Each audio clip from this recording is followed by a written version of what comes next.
ថ្ងៃ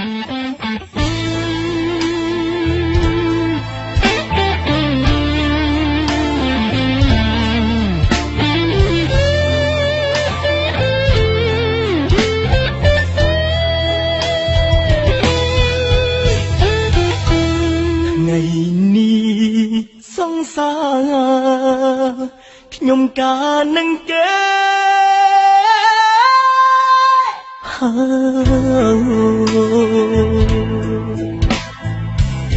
ពុកអើយម៉ែអើយជួយខ្ញុំ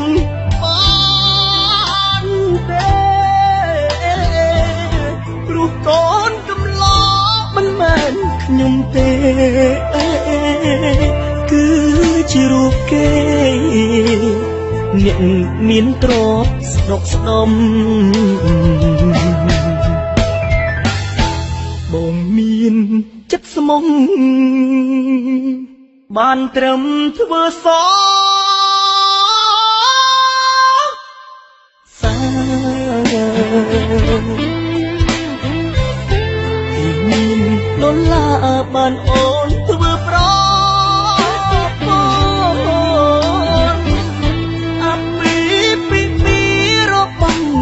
ស្ងួ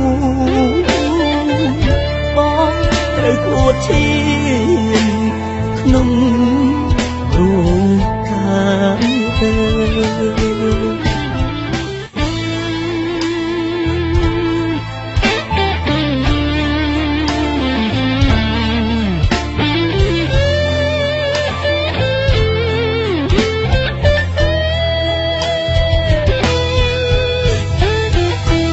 ថ្ងៃ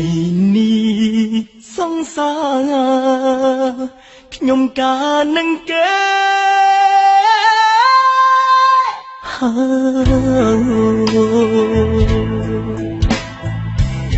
ពុកអើយម៉ែអើយជួយខ្ញុំបានទេព្រោះកូនកំឡោមិនមែនខ្ញុំទេគឺជារូបគេ